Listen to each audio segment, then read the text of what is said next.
নমস্কাৰ ছাত্ৰ-ছাত্ৰীসকল আজি আমি তোমালোকৰ কাৰণে লৈ আহিছোঁ ক্লাছ 8ৰ 9 নম্বৰটোৰ লেছন অৰ্থাৎ ভয়ৰ পাঠভিত্তিক যিখিনি প্ৰশ্ন দিয়া হৈছে সেইখিনি প্ৰশ্ন উত্তৰ গতিকে তোমালোকে নিশ্চয় ভিডিঅ'টো সম্পূৰ্ণৰূপে চাই থাকিবা আৰু এই ভিডিঅ'টোত যদি বৰ্তমানলৈকে তোমালোকে লাইক নাই কৰা নিশ্চয় এটা লাইক কৰি চেনেলটো ছাবস্ক্ৰাইব কৰি ল'বা কাৰণ তোমালোকৰ কাৰণে এই ভিডিঅ'টো উপস্থাপন কৰা হৈছে গতিকে এনে ধৰণৰ ভিডিঅ' প্ৰত্যেক দিনাখনে আহি থাকিব নিশ্চয় চেনেলটো ছাবস্ক্ৰাইব কৰি ভিডিঅ'টা লাইক কৰি ল'বলৈ নাপাহৰিবা তেনলে আহা আৰু সময় নষ্ট নকৰি আজি আমাৰ এই ভিডিঅ'টি আৰম্ভ কৰোঁ ক পাঠভিত্তিক ক্ৰিয়াকলাপ 1 নম্বৰৰ প্ৰশ্নটো কৈছে ভয় গল্পটোৰ মূল কথাখিনি নিজৰ কথাৰে কোৱা ভয় গল্পটো তোমালোকে পঢ়ি পিনি কি বুজি পালা সেইখিনি তোমালোকক ইয়াত ক'ব কাৰণে কৈছে 1 নম্বৰৰ প্ৰশ্নটোত গতিকে যদি তোমালোকক ছাৰ বাইদেউসকলে সুধে যে ভয় গল্পটো কি বুজি পালা তেনেহ'লে তোমালোকে ক'ব লাগিব ভয় গল্পটো পঢ়ি পিনি ঠিক আছে এতিয়া উত্তৰ হিচাপেও মই লিখি দিছোঁ তোমালোকে এখিনিও ক'ব পাৰা যদিহে সুধে ছাৰ বাইদেউসকলে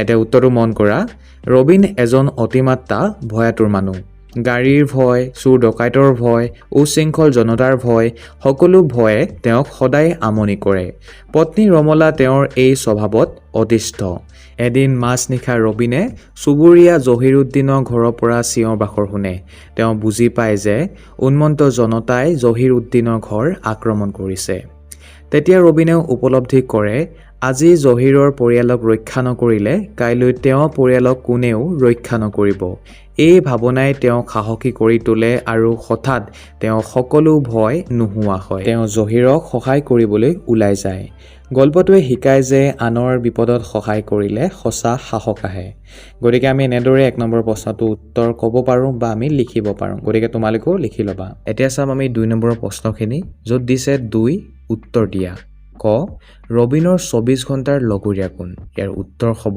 ৰবিনৰ 24 ঘণ্টা লগৰীয়া হৈছে ভয় খ নম্বৰৰ প্ৰশ্নটো কৈছে ৰবিনৰ পৰিবাৰৰ নাম কি অৰ্থাৎ পত্নীৰ নাম কি সুধিছে গতিকে ইয়াৰ উত্তৰ হ'ব ৰবিনৰ পৰিবাৰৰ নাম হৈছে ৰমলা গ ফুটবল খেলি থাকোঁতে কোন ঢুকাল ইয়াৰ উত্তৰ হ'ব ফুটবল খেলি থাকোঁতে সত্য খুৰাৰ ল'ৰাজন ঢুকাল ঘ নম্বৰৰ প্ৰশ্নটো কৈছে ৰবিন কেইটা সন্তানৰ পিতৃ গতিকে ইয়াৰ উত্তৰ হ'ব ৰবিন 3টা সন্তানৰ পিতৃ ঙ নম্বৰৰ প্ৰশ্নটো কৈছে জহিৰুদ্দিনৰ পেছা কি ইয়াৰ উত্তৰ হ'ব জহিৰুদ্দিনৰ পেছা উকালতি তাৰ পাছত প্ৰথম প্ৰশ্নটো কৈছে ফুৰিবলৈ ওলালে ৰবিনৰ কাৰ লগত তৰ্কাতৰ্কি হয় ইয়াৰ উত্তৰ হ'ব ফুৰিবলৈ ওলালে ৰবিনৰ ৰমলাৰ লগত তৰ্কাতৰ্কি হয় 2 নম্বৰ প্ৰশ্নটো কৈছে পুনাহতে কি বলেৰে ক্ৰিকেট খেলিবলৈ বিচাৰে ইয়াৰ উত্তৰ হ'ব পুনাহতে কাঠৰ বলেৰে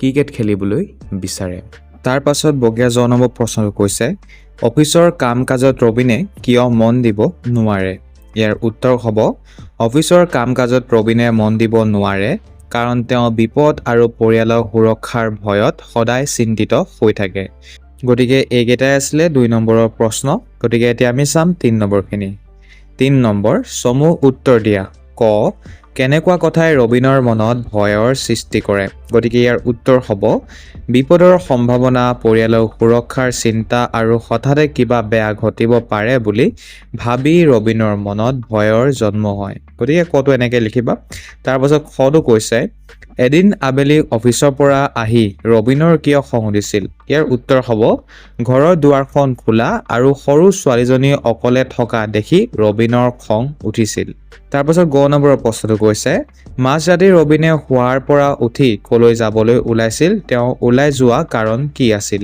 বা কি মাজৰাতি ৰবিনে শুৱাৰ পৰা উঠি জহিৰুদ্দিনৰ ঘৰৰ ফালে যাবলৈ ওলাইছিল তেওঁ ভাবিছিল যে আজি জহিৰুদ্দিনৰ সন্তানক উন্মত্ত জনতাৰ কবলৰ পৰা ৰক্ষা নকৰিলে কাইলৈ নিজৰ পৰিয়াল বিপদত পৰিলেও কোনেও সহায় নকৰিব এই চিন্তাই তেওঁক সাহসী কৰি তুলিছিল আৰু তেওঁ জহিৰুদ্দিনৰ ঘৰৰ ফালে খোজ পেলাইছিল তাৰ পাছত ঘ নম্বৰৰ প্ৰশ্নটো কৈছে গল্পটো পঢ়ি ৰবিন আৰু ৰমলাৰ চিন্তাৰ মাজত ক'ত পাৰ্থক্য পাইছা গতিকে তোমালোকক পঢ়িবৰ কাৰণে যেহেতু কৈছে গল্পটো গতিকে পোনপ্ৰথমতে নিশ্চয় পঢ়ি ল'বা এতিয়া উত্তৰটো চোৱা ৰবিন আৰু ৰমলাৰ চিন্তাৰ মূল পাৰ্থক্য হ'ল ৰবিনে সদায় বিপদৰ কথা ভাবি পৰিয়ালৰ সুৰক্ষাক লৈ চিন্তিত থাকে তেওঁ সকলো বিষয় গভীৰভাৱে ভাবি আগতীয়া সাৱধানতা ল'ব বিচাৰে কিন্তু ৰমলাই নিশ্চিন্তে জীৱন কটায় সমস্যা সহজভাৱে লয় আৰু ভৱিষ্যতৰ চিন্তা বিশেষ নকৰে।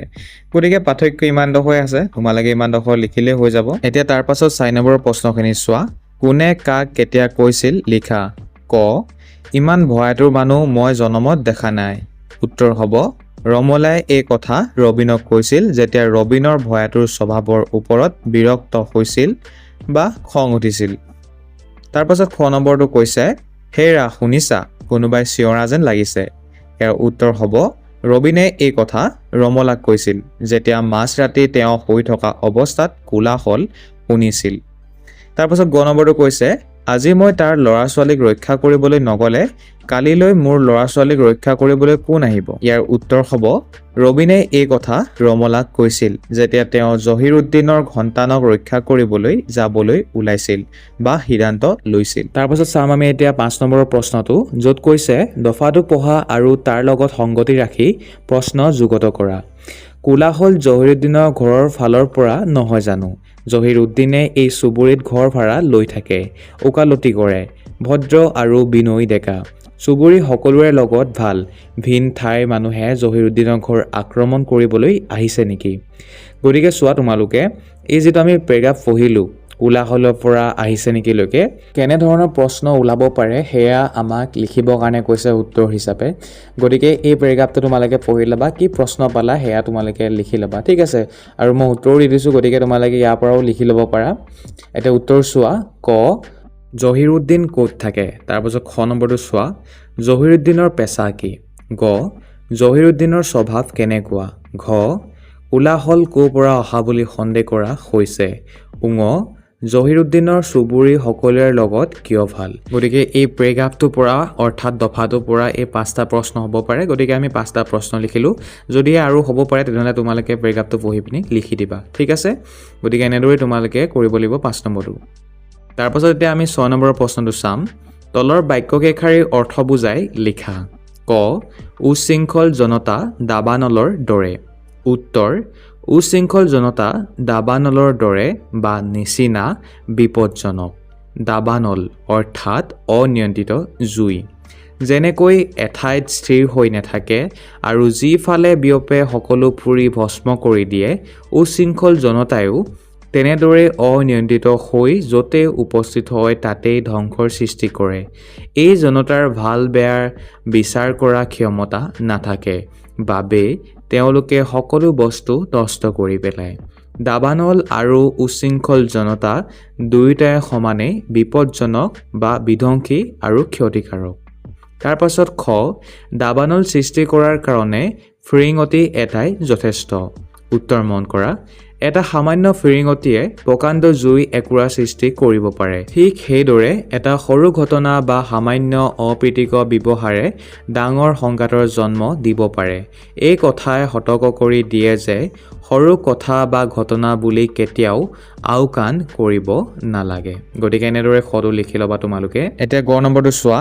বিভিন্ন ধৰ্ম, বিভিন্ন ভাষা, বিভিন্ন সম্প্ৰদায়, কিমান জাতি আৰু উপজাতি, অসংখ্য খণ্ডিতৰ সত্তাৰ এই অমোঘ পৰিণতি। উত্তৰ মন কৰা। সমাজ এখন বিভিন্ন ধৰ্ম, ভাষা, জাতি, উপজাতি আৰু সংস্কৃতিৰ দ্বাৰা গঠিত। কিন্তু এই ভিন্নতা যদি একতাৰ অভাৱত সংঘাত পৰিণত হয় তেন্তে খণ্ডিত সমাজৰ সৃষ্টি হয়। এই খণ্ডিত সত্তাসমূহৰ ফলেই সংঘৰ্ষ, ধ্বংস আৰু বিভেদৰ সৃষ্টি হয়, যি শেষত সমাজৰ বাবে অনিবাৰ্য বিপদৰ কাৰণ হয়। গতিকে ইমানডোখৰ তোমালোকে লিখিবা। এতিয়া 7 নম্বৰ প্ৰশ্নটো চোৱা। ভয় গল্পটিৰ পৰা তোমাৰ জীৱনৰ কাৰণে প্ৰয়োজনীয় কি কি কথা শিকিলা লিখা। এতিয়া তোমালোকক 7 নম্বৰ প্ৰশ্নটোত কৈছে যে তোমালোকে ভয় গল্পটো পঢ়ি পিনি কি বুজি পালা বা তাৰ জৰিয়তে তোমালোকে কি কি বস্তু শিকিলা সেইখিনি তোমালোকক লিখিবৰ কাৰণে কৈছে। গতিকে ছাত্ৰ ছাত্ৰীসকল তোমালোকে নিশ্চয় পাঠটো এবাৰ হ'লেও পঢ়িবা। পঢ়াৰ পাছত কি বুজি পালা এই প্ৰশ্নটোৰ উত্তৰ নিজে কৰিবৰ কাৰণে চেষ্টা কৰিবা। আৰু মই উত্তৰটো দি দিছোঁ, গতিকে তোমালোকে উত্তৰটো চালেই হয়তো বুজি পাবা যে আচলতে ভয় গল্পটিৰ পৰা তোমালোকে কি কি শিকিব লাগে। গতিকে এতিয়া উত্তৰ মন কৰা। ভয় গল্পটোৰ পৰা মই জীৱনৰ বাবে কেইবাটাও প্ৰয়োজনীয় কথা শিকিলোঁ। ভয় জীৱনক আগুৱাই নিয়াৰ পৰিৱৰ্তে বাধা সৃষ্টি কৰে।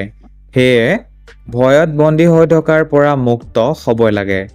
সাহসিকতা আৰু আত্মবিশ্বাসেৰে পৰিস্থিতিৰ সন্মুখীন হ'লে ভয় আঁতৰি যায়। আনহাতে পৰস্পৰৰ সৈতে সহায় সহযোগিতা কৰি একতা আৰু সম্প্ৰীতি বজাই ৰখাটো জীৱনৰ এক দিশ। জহিৰৰ অৰ্থাৎ জহিৰুদ্দিনৰ পৰিয়ালক সাহায্য কৰিবলৈ ৰবিনৰ সাহসিকতাই মোক জনায় যে বিপদৰ সময়ত সাহসী পদক্ষেপে মানুহক বিপদৰ পৰা ৰক্ষা কৰে। এই গল্পটোৱে মোক জীৱনত কৰ্তব্যৰ প্ৰতি সজাগ, সাহসী আৰু সহায়সুলভ হ'বলৈ শিকাইছে। গতিকে এনেদৰে তোমালোকে লিখিব পাৰা, ঠিক আছে। তাৰপিছতে চোৱা 8 নম্বৰ, য'ত দিছে তলৰ শব্দবোৰেৰে একোটাকৈ বাক্য গঠন কৰা। এটা উত্তৰ মন কৰা, আওহতীয়া। গতিকে আওহতীয়া লগা আমি বাক্য ৰচনা কৰিব লাগিব বা বাক্য গঠন কৰিব লাগিব। গতিকে আওহতীয়ালৈ আমি কি লিখিছোঁ চোৱা, গাঁওখন এতিয়া সম্পূৰ্ণ আওহতীয়া হৈ পৰিছে, ইয়াত এতিয়া কোনো মানুহ নাথাকে। আওহতীয়া শব্দটোৰ অৰ্থ হৈছে কোনো নিজান ঠাই বা মানুহ নথকা এডোখৰ ঠাই। গতিকে তাৰ পাছত কৈছে উশৃংখল, ছাত্ৰজনৰ উশৃংখল আচৰণৰ বাবে শিক্ষকে তাক শাস্তি দিবলগীয়া হ'ল। এতিয়া উশৃংখলৰ অৰ্থ হৈছে নিয়ম শৃংখলা নথকা বা ভাঙি পেলোৱা, বা আমি ক'ব পাৰোঁ অনিয়ন্ত্ৰিত। তাৰ পাছত আছে সন্তপৰ্ণে, আৰু আমি ইয়াত লিখিছোঁ তাই সন্তপৰ্ণে কামটো সমাধা কৰিলে। গতিকে সন্তপৰ্ণ অৰ্থটো হৈছে অতি সাৱধানে বা মনোযোগেৰে কামটো কৰাক সন্তপৰ্ণে বুলি কোৱা হয়, বা আমি ক'ব পাৰোঁ কামটো ভালকৈ কৰা। তাৰ পাছত আছে লানি নিচিগা। বাৰিষা লানি নিচিগা ধাৰাসাৰ বৰষুণৰ সোঁতত গাঁৱৰ বাট পথবোৰ পানীৰে ভৰি পৰিল। মানুহে ঘৰৰ পৰা বাহিৰলৈ ওলোৱাটোকে টান হৈ পৰিল। গতিকে লানি নিচিগা মানে একেৰাহে যিকোনো এটা কাম কৰি থকা বা ধাৰাসাৰে বা ধাৰাবাহিকভাৱে কৰা কামটোকে বা হৈ থকাটোকে কোৱা হয় লানি নিচিগা। তাৰ পাছত আছে অমুখ, তেওঁ অমুক কৌশলৰ বাবে খেলত জয়ী হ'ল। গতিকে অমুখ মানে হৈছে যিটো কাম মানে সম্পূৰ্ণ মানে আমি নিশ্চিত যে সফল হ'বই সেই কামটো কৰিলে, গতিকে তাক আমি ক'ব পাৰোঁ অমুক বুলি। অৰ্থাৎ যিটো কাম কাৰ্যকৰী মানে ব্যৰ্থ নহয়, সফল হ'ব, তাক অমুক বুলি কোৱা হয়। এইখিনিতে মই তোমালোক সকলোকে জনাব বিচাৰিছোঁ, ইয়াত যিখিনি তোমালোকে দেখিছা শব্দ যেনে অমুক, দাবানল, চাৰখাৰ, উৎকৰ্ণ, কোলাহল আৰু ইত্যাদি যিখিনি আছে আওহতীয়া, সন্তপৰ্ণে, লানি নিচিগা, এই শব্দখিনিৰ অৰ্থ তোমালোকে নিজৰ কিতাপখনৰ শেষত শব্দ টুকাত দেখিবৰ কাৰণে পাবা। গতিকে যিসকলৰ অসুবিধা হৈছে বুজোঁতে বা ইয়াত কি লিখিছোঁ বুজি যদি পোৱা নাই তোমালোকে, তেনেহ'লে সেইখিনি তোমালোকে চাই ল'বা আৰু তাৰ পৰা যি বুজি পালা সেই মতে তোমালোকে বাক্য ৰচনা নিজে কৰিবা, ঠিক আছে। এতিয়া তাৰ পাছত চোৱা দাবানল। গৰমৰ দিনত হাবিত লগা দাবানলে বহু গছ গছনি পুৰি ভস্ম কৰিলে। গতিকে দাবানল মানে হৈছে বনজুই, অৰ্থাৎ নিয়ন্ত্ৰণ কৰিব নোৱাৰা যি হাবিত বা বনত জুই লাগে তাকে কোৱা হয় দাবানল বুলি, আৰু ই অনিয়ন্ত্ৰিত হয়। গতিকে অনিয়ন্ত্ৰিত জুই বুলিও আমি ইয়াক ক'ব পাৰোঁ। তাৰপাছত আছে চাৰখাৰ। ধুমুহাই ঘৰখন চাৰখাৰ কৰি পেলালে। এতিয়া চাৰখাৰৰ অৰ্থ হৈছে অনুপযোগী, অৰ্থাৎ ইউজ কৰিব নোৱাৰা বা সম্পূৰ্ণৰূপে ধ্বংস হৈ যোৱা বা শেষ হৈ যোৱা বুজোৱা হয়। তাৰপাছত আছে উৎকৰ্ণ। নতুন কিতাপখনৰ কাহিনী শুনিবলৈ সকলো শিশু উৎকৰ্ণ হৈ পৰিল। গতিকে উৎকৰ্ণ অৰ্থ হৈছে আগ্ৰহী বা উৎসুক, অৰ্থাৎ কোনো এটা বিষয়ৰ ওপৰত তেওঁ জানিবৰ কাৰণে বহুত বেছি হেঁপাহ আছে বা তেওঁ উৎসুক হৈ আছে, অৰ্থাৎ বহুত বেছি এক্সাইট হৈ আছে, তাক কোৱা হয় উৎকৰ্ণ। তাৰ পাছত আছে কোলাহল। বজাৰত হোৱা কোলাহলত মানুহে একো শুনা নাপালে। এতিয়া আমি কোলাহলৰ অৰ্থ ক'ব পাৰোঁ ডাঙৰ, ভাল নলগা, অনাকাংক্ষিত বা নিবিচৰা ডাঙৰ শব্দ, বা আমি সহজ ভাষাত ক'ব পাৰোঁ যে হুলস্থুল বুলি। তাৰপাছত আমি এতিয়া খ নম্বৰখিনি চাম, য'ত দিছে ভাষা অধ্যয়ন, ব্যৱহাৰিক ব্যাকৰণ। 9 নম্বৰৰ প্ৰশ্নটো কৈছে তলত দিয়া দফাটো যতিচিহ্ন ব্যৱহাৰ কৰি পুনৰ লিখা। গতিকে আমাক 9 নম্বৰৰ প্ৰশ্নটোত উত্তৰ, ইয়াত যিখিনি আমাৰ দফাটো দিছে লিখা আছে এইখিনিত দাঢ়ি ক'ত বহিব, কমা ক'ত বহিব, ঊৰ্ধ্বকমা ক'ত বহিব, অৰ্থাৎ যতিচিহ্নসমূহ সঠিক জেগাত বহুৱাই পিনি আমাক লিখিবৰ কাৰণে কৈছে পুনৰ। গতিকে উপযুক্ত ঠাইত আমি দাঢ়ি, কমা, ঊৰ্ধ্বকমা ইত্যাদি বহাই পিনি দফাটো এনেদৰে লিখিম। তোমালোকে সুমিশ্ৰণ দেখিছা। উত্তৰ, মানুহৰ সুখ শান্তিৰ এক প্ৰধান অন্তৰায় হৈছে ক্ৰোধ। কলা কৃষ্টিৰ প্ৰতি আকৰ্ষণে সেই ক্ৰোধ নাশ কৰি মানুহৰ মনৰ কোমল প্ৰবৃত্তিসমূহ জগাই তোলে। সেইকাৰণে এটা পৰিয়ালত খেল ধেমালি, নাচ গান আদিৰ প্ৰতি থকা ৰাপ, আদৰ আৰু পৰিৱেশৰ পৰাই সেই পৰিয়ালত থকা সুখ শান্তি উমান পাব পাৰি। মাঘৰ বিহুত মেজি সজা, ভোজ ভাত খোৱা, হৈ গুডু, ধূপ খেল, ঢোল পেঁপা, গগনাৰে তালে তালে বিহু নচা আৰু দেৱালী আদি উৎসৱত মানুহে সমূহীয়াভাৱে মনৰ আনন্দকে প্ৰকাশ কৰে। গতিকে এনেদৰে তোমালোকেও লিখি ল'বা। তাৰ পাছত এতিয়া 10 নম্বৰখিনি চোৱা। তলৰ আঁচটনা শব্দবিলাকত কি কি বিভক্তি যুক্ত হৈছে লিখা। ক, নৰ্দমালৈ নামি গ'লেহে হ'ব। গতিকে ইয়াত আছে চতুৰ্থী বিভক্তি। তাৰপাছত খ, কিছুদিনৰ পৰা পোনাহঁতেও ক্ৰিকেট খেলাত ধৰিছে। উত্তৰ হ'ব পঞ্চমী বিভক্তি। তাৰ পাছত গটো কৈছে অফিচত কাম কৰি থাকিও হঠাতে ৰবীনৰ বুকুখন ধৰফৰাই উঠে। গতিকে ইয়াৰ উত্তৰ হ'ব সপ্তমী বিভক্তি। তাৰপাছত ঘটো কৈছে আজি মই তাৰ ল'ৰা ছোৱালীক ৰক্ষা কৰিবলৈ নগ'লে কালিলৈ মোৰ ল'ৰা ছোৱালীক ৰক্ষা কৰিবলৈ কোন আহিব। উত্তৰ ল'ৰা ছোৱালীক হ'ব দ্বিতীয় বিভক্তি, কৰিবলৈ হ'ব চতুৰ্থী বিভক্তি। গতিকে বিভক্তিৰ বিষয়ে যিখিনি লিখা আছে সেইখিনি চাই পিনি তোমালোকে এনেদৰে লিখি ল'বা। তাৰ পাছত 11 নম্বৰৰ প্ৰশ্নটো চোৱা। ভাৱ বহলাই লিখা। ক, অতিমাত্ৰা সকলোৰে বেয়া। উত্তৰ মন কৰা। অতিমাত্ৰা মানে হৈছে কোনো বিষয়তে সীমা অতিক্ৰম কৰা। জীৱনত সকলো কামেই নিৰ্দিষ্ট সীমাৰ ভিতৰত কৰা উচিত। যিকোনো কামতেই অতিমাত্ৰা হ'লে তাৰ কুফল ভোগ কৰিবলগীয়া হয়। যেনে অতি খোৱা বোৱাই স্বাস্থ্যৰ ক্ষতি কৰে, অতি ৰাগ খঙে মানুহৰ মাজত শত্ৰুতা সৃষ্টি কৰে, অতি ধন সম্পত্তিৰ লোভে মানুহক অপৰাধী কৰি তোলে।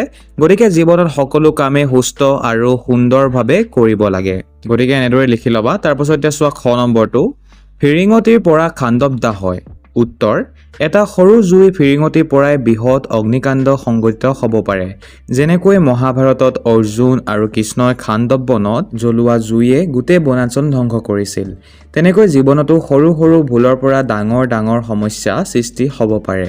উদাহৰণস্বৰূপে এটা সৰু মিছা কথাই ভৱিষ্যতে বৃহৎ প্ৰবঞ্চনালৈ ৰূপান্তৰিত হ'ব পাৰে। এটা সৰু বিবাদে দুটা পৰিয়ালৰ মাজত শত্ৰুতা সৃষ্টি কৰিব পাৰে। গতিকে জীৱনত সৰু ভুলকো গুৰুত্ব সহকাৰে লোৱা উচিত। এতিয়া চোৱা 12 নম্বৰখিনি। ক, তলত দিয়া শব্দবোৰৰ সন্ধি ভাঙা আৰু পাতা। প্ৰথমতে আছে ভাৱাবেগ, তাৰপাছত পৰীক্ষা, তাৰপাছত নিঃশব্দ, তাৰপাছত ভয়াতুৰ, তাৰপাছত যথেষ্ট। গতিকে ভাৱাবেগত হ'ব ভাৱ যোগ আবেগ, পৰীক্ষাত হ'ব পৰি যোগ ইচ্ছা, নিঃশব্দত হ'ব নিযোগ শব্দ, ভয়াতুত হ'ব ভয় যোগ আতুৰ, তাৰপাছত আছে যথেষ্ট যথাযোগ ইষ্ট। এতিয়া আমি চাম খ নম্বৰখিনি, য'ত দিছে উত্তৰ উদ্যোগ শৃংখল, উচ্ছৃংখল, উদ্যোগ চাস, উচ্ছ্বাস, সমযোগ মুখ, সন্মুখ, নিযোগ চিন্ত, নিশ্চিন্ত, হীৰযোগ চেত, হিৰচেত। গতিকে 12 নম্বৰ ক আৰু খ এনেদৰে তোমালোকে লিখি ল'বা। এতিয়া তাৰ পাছত 13 নম্বৰখিনি চাম। গ, জ্ঞান সম্প্ৰসাৰণ। 13 নম্বৰ প্ৰশ্নটো কৈছে ক, সাধুকথা আৰু চুটিগল্পৰ মাজত থকা পাৰ্থক্য লিখা। এটা উত্তৰ মন কৰা। সাধুকথা আৰু চুটিগল্পৰ মাজত থকা পাৰ্থক্যসমূহ হ'ল: 1 নম্বৰ, সাধুকথা কাল্পনিক আৰু অলৌকিক, আনহাতে চুটিগল্প বাস্তৱ জীৱনৰ কথা। তাৰ পাছত 2 নম্বৰ, সাধুকথা পৰিসৰ বহল, আনহাতে চুটিগল্প চুটি আৰু সংক্ষিপ্ত। তাৰপাছত 3 নম্বৰ, সাধুকথাৰ লক্ষ্য নৈতিক শিক্ষা দিয়া, আনহাতে চুটিগল্পত জীৱনৰ অভিজ্ঞতা দেখুওৱা হয়। গতিকে এই তিনিটা এনেদৰে তোমালোকে লিখি ল'ব পৰা পাৰ্থক্য। তাৰপাছত এতিয়া চোৱা খ নম্বৰখিনি, সাধুকথাৰ বৈশিষ্ট্য লিখা। উত্তৰ সাধুকথাৰ বৈশিষ্ট্যবোৰ হ'ল: 1 নম্বৰ, সাধুকথা কাল্পনিক আৰু অলৌকিক হয়। 2 নম্বৰ, সাধুকথাত গছ-গছনি জীৱ-জন্তুৱে মানুহৰ দৰে কথা পাতে। 3 নম্বৰ, কল্পনাৰ সহায়ত কাহিনী বিস্তাৰিত কৰিব পাৰি। 4 নম্বৰ, সাধুকথাৰ ভাষা সহজ সৰল আৰু মনোমোহা হয়। 5 নম্বৰ, সাধুকথাই শিশুৰ কল্পনাৰ শক্তি বিকাশত সহায় কৰে। গতিকে এইকেইটা তোমালোকে লিখিবা বৈশিষ্ট্য। তাৰপাছত গ, চুটিগল্পৰ বৈশিষ্ট্যবোৰ লিখা। উত্তৰ চুটিগল্পৰ বৈশিষ্ট্যবোৰ হ'ল: 1 নম্বৰ, চুটিগল্প বাস্তৱ জীৱনৰ প্ৰতিফলন। 2 নম্বৰ, চুটিগল্প পৰিসৰ সীমিত। 3 নম্বৰ, চুটিগল্পৰ উপস্থাপন বৈচিত্ৰ্যময়। 4 নম্বৰ, চুটিগল্পৰ সমাপ্তি ইংগিতপূৰ্ণ হয়। 5 নম্বৰ, চুটিগল্প কম সময়ত পঢ়িব পাৰি আৰু সহজে মন আকৰ্ষণ কৰে। 6 নম্বৰ, চুটিগল্প শেষ হৈও যেন শেষ নোহোৱা আভাস দিয়ে। গতিকে এনেদৰে লিখি ল'বা। তাৰ পাছত ঘ নম্বৰৰ প্ৰশ্নটো কৈছে অসমীয়া চুটিগল্পৰ জনক কোন? ইয়াৰ উত্তৰ হ'ব অসমীয়া চুটিগল্পৰ জনক হৈছে লক্ষ্মীনাথ বেজবৰুৱা। তাৰ পাছত 19 নম্বৰৰ প্ৰশ্নটো কৈছে শিলভদ্ৰৰ প্ৰকৃত নাম কি? ইয়াৰ উত্তৰ হ'ব শিলভদ্ৰৰ প্ৰকৃত নাম ৰেৱতীমোহন দত্ত চৌধুৰী। তাৰ পাছত প্ৰথম চটো কৈছে তেখেতৰ জন্ম ক'ত হৈছিল? ইয়াৰ উত্তৰ হ'ব তেখেতৰ জন্মস্থান অবিভক্ত গোৱালপাৰা জিলা গৌৰীপুৰত হৈছিল। তাৰ পাছত কৈছে শিলবদ্ধৰ প্ৰকৃত নাম কি? ইয়াৰ উত্তৰ হ'ব শিলবদ্ধৰ প্ৰকৃত নাম ৰেৱতী মোহন দত্ত চৌধুৰী।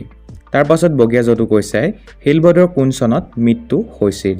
ইয়াৰ উত্তৰ হ'ব শিলবদ্ধৰ 2008 চনৰ 29 ফেব্ৰুৱাৰী চনত মৃত্যু হৈছিল। এতিয়া আমি চাম 14 নম্বৰখিনি য'ত দিছে হঠাৎ আমি বহি থকা শ্ৰেণী কোঠাটো কঁপি উঠিল। আমি সকলোৱে আতংকিত হৈ শ্ৰেণীৰ পৰা বাহিৰলৈ ওলাই আহিলোঁ। দুই এজনৰ তৎমত হেৰাল। ওপৰৰ বাক্যসমূহ পঢ়া আৰু সেই বাক্যসমূহৰ আলামত চুটি গল্পৰ দুই এটা বৈশিষ্ট্য প্ৰকাশ হোৱাকৈ চুটি গল্প এটা লিখিবলৈ যত্ন কৰা। গতিকে মই উত্তৰ হিচাপে এটা চুটি গল্প লিখিছোঁ আৰু এইখিনিতে মই তোমালোকক এটা সৰু কাম দিছোঁ, যিটো হৈছে তোমালোকে এটা নিজেই চুটি গল্প লিখা আৰু লিখি পিনি তোমালোকে মোক হোৱাটছআপত মেছেজ কৰি পিনি ফটো মাৰি নাইবা তোমালোকে মোলৈ টেক্সটখিনি দি দিব পাৰা। ঠিক আছে, মই পঢ়ি পিনি চাম যে তোমালোকে কেনেকুৱা লিখিছা, ভাল লিখিছা নে বেয়া লিখিছা সেয়া মই চাম। গতিকে এইটো হোমৱৰ্ক হিচাপে তোমালোকে লোৱা আৰু চুটি গল্প এটা লিখি পিনি তোমালোকে মোক হোৱাটছআপত পঠিয়াই দিয়া। ঠিক আছে, এতিয়া চাওঁ আহা আমি ইয়াত কি লিখিছোঁ। ভূমিকম্প। হঠাৎ আমি বহি থকা শ্ৰেণী কোঠাটো কঁপি উঠিল। আমি সকলোৱে ভয় খাই শ্ৰেণীৰ পৰা বাহিৰলৈ ওলাই আহিলোঁ। দুই এজনৰ জোতা হেৰাল। ভূমিকম্প ভূমিকম্প চিঞৰি উঠিল কোনোবাই। খেলপথাৰত সকলো ছাত্ৰ ছাত্ৰী গোট খাইছিল। শিক্ষক শিক্ষয়িত্ৰীসকলে আমাক শান্ত কৰিবলৈ চেষ্টা কৰিছিল। মই চাৰিওফালে চালোঁ, মোৰ বন্ধু ৰাজু ক'ত? সি ক্লাছত আছিল নেকি? ৰাজু ৰাজু মই চিঞৰিলোঁ। হঠাতে মোৰ মনত পৰিল আজি ৰাজু স্কুললৈ অহা নাছিল। তাৰ মাক অসুস্থ আছিল। কিন্তু তাৰ ঘৰটো পুৰণি ঘৰ। ভূমিকম্পত মই দৌৰিবলৈ ধৰিলোঁ। শিক্ষকে বাধা দিলে কিন্তু মই শুনা নাছিলোঁ। ৰাজু ঘৰ স্কুলৰ পৰা বেছি দূৰ নাছিল। ৰাজুৰ ঘৰৰ সন্মুখত পাই দেখিলোঁ ঘৰটো থিয় হৈ আছে, কিন্তু চোতালত ৰাজু আৰু তাৰ মাক বহি কান্দি আছে। কি হ'ল মই সুধিলোঁ। ৰাজুৱে আঙুলিয়াই দেখুৱালে ঘৰৰ ভিতৰত তাৰ সৰু ভনীয়েকজনী খেলনা সিঁচৰিত হৈ আছিল। তাই স্কুললৈ গৈছিল, কিন্তু তাই প্ৰিয় পুতলাটো। মই ৰাজুৰ কাণত হাত থৈ ক'লোঁ, সকলো ঠিক হ'ব, আমি আছোঁ। সেইদিনা মই বুজি পালোঁ বিপদৰ সময়ত মানুহৰ মূল্য কিমান। গতিকে চুটি গল্পটো এনেদৰে তোমালোকে লিখিব পাৰা আৰু চুটি গল্পটো কেনেকুৱা লাগিলে নিশ্চয় তলৰ কমেণ্ট বক্সত এটা কমেণ্ট কৰিবৰ কাৰণে নাপাহৰিবা। এতিয়া চাম আমি এই গল্পটোৰ বৈশিষ্ট্যখিনি। 1 নম্বৰ বাস্তৱ জীৱনৰ প্ৰতিফলন। ভূমিকম্পৰ দৰে বাস্তৱ ঘটনাৰ বিষয়ে লিখা হৈছে। 2 নম্বৰ পৰিসৰ সীমিত। গল্পটো চুটি আৰু এটা মাত্ৰ ঘটনাক লৈ লিখা হৈছে। 3 নম্বৰ কম সময়ত পঢ়িব পৰা। গল্পটো সহজে আৰু কম সময়তে পঢ়িব পাৰি। গতিকে এই তিনিটা বৈশিষ্ট্য এই চুটি গল্পটোত আমি দেখিব কাৰণে পাওঁ। ঘ প্ৰকল্প। 15 নম্বৰ প্ৰশ্নটো কৈছে প্ৰসিদ্ধ অসমীয়া চুটি গল্পকাৰসকলৰ ভিতৰৰ 5 জনৰ নাম সংগ্ৰহ কৰা আৰু তেওঁলোকৰ যিকোনো এজনৰ এটা গল্প চমুকৈ লিখা। গতিকে উত্তৰ চোৱা। অসমীয়া সাহিত্যৰ প্ৰসিদ্ধ চুটি গল্পকাৰসকলৰ ভিতৰত 5 জনৰ নাম তলত উল্লেখ কৰা হৈছে। 1 number Lakshminath Bezbaruah, 2 number Syed Abdul Malik, 3 number Lakshminandan Bora, 4 number Nagendra Narayan Choudhury, 5 number Lakshminath Phukan. গতিকে এইকেইজন হৈছে চুটি গল্পকাৰ আৰু 5 জন যিহেতু লিখিবলৈ কৈছে আমি এই 5 জন লিখি দিছোঁ। যিহেতু তাৰ পাছতে আৰু এটা প্ৰশ্ন আছে, অৰ্থাৎ তেওঁলোকৰ যিকোনো এজনৰ এটা গল্প চমুকৈ লিখা বুলি আছে। গতিকে আমি চৈয়দ আব্দুল মালিকৰ ৰচিত এটা চুটি গল্প আমি ইয়াত তোমালোকক দিছোঁ আৰু চুটি গল্পটোৰ নাম হৈছে বিয়া পেজেণ্ট। এতিয়া চাওঁ আহা উত্তৰ। বিয়া পেজেণ্ট চৈয়দ আব্দুল মালিকৰ ৰচিত এটি চুটি গল্প, য'ত মানৱতাবোধ আৰু সহানুভূতিৰ সুন্দৰ প্ৰতিফলন ঘটিছে। গল্পৰ কেন্দ্ৰীয় চৰিত্ৰ নাজিয়া, যিয়ে নিজৰ মোমায়েকৰ জীয়েকৰ বিয়ালৈ যাবলৈ ওলাইছে। তেওঁৰ স্বামী আৰু তেওঁ দুয়োজনে একেলগে বিয়ালৈ যাবলৈ ইচ্ছা কৰিছিল, কিন্তু আৰ্থিক সীমাবদ্ধতাৰ বাবে অকল নাজিয়াইহে যাবলৈ সক্ষম হয়। বিয়াৰ উপহাৰ আৰু যাতায়াতৰ খৰচৰ বাবে তেওঁলোকৰ ওচৰত মাত্ৰ 200 টকা আছিল। নাজিয়া বাছ ষ্টেচনত উপস্থিত হোৱাৰ সময়ত তেওঁ একে গাঁৱৰ কনকেশ্বৰ ঠাকুৰক লগ পায়। ঠাকুৰৰ সৰু জীয়েক বিনীতা গম্ভীৰভাৱে অসুস্থ হৈ হস্পিটেলত ভৰ্তি হৈছে আৰু অপাৰেশ্যনৰ বাবে তাৎকালীন টকাৰ প্ৰয়োজন। কিন্তু আৰ্থিক অনাটনৰ বাবে ঠাকুৰ হতাশ হৈ গাঁৱলৈ টকা যোগাৰ কৰিবলৈ ওলাইছে। নাজিয়াই এই পৰিস্থিতি দেখি বিয়ালৈ নাযায় আৰু নিজৰ হাতত থকা টকা 100 টকা ঠাকুৰক দিয়ে, যাতে বিনীতা অপাৰেশ্যন ততাতয়াকৈ সম্পন্ন হয়। এইদৰে নাজিয়াই নিজৰ ব্যক্তিগত আনন্দৰ পৰিৱৰ্তে আনৰ জীৱন ৰক্ষাৰ বাবে সহায় আগবঢ়াই মানৱতাবোধৰ উজ্জ্বল উদাহৰণ প্ৰদান কৰে। গতিকে মৰমৰ ছাত্ৰ-ছাত্ৰীসকল, তোমালোকৰ ভয় লেচনটোৰ পাঠভিত্তিক প্ৰশ্ন উত্তৰ ইমানেই আছিলে। গতিকে তোমালোকে নিশ্চয় প্ৰশ্ন উত্তৰখিনিৰ পৰা উপকৃত হৈছা বুলি আমি আশা কৰিছোঁ।